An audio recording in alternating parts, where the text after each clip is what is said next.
ifadeni verecek kişi yok. Hüseyin, senin zaten bir şey olursa sen şey yap. Tamam mı? Sen yeğenin nerede senin ya? Bekle. Gel şöyle bekle. O var.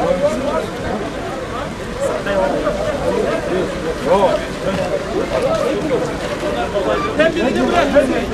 Hadi.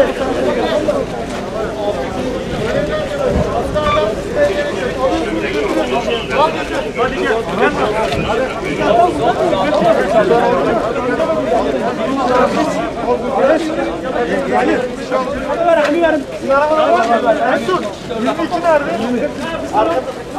Ali 22 nerede?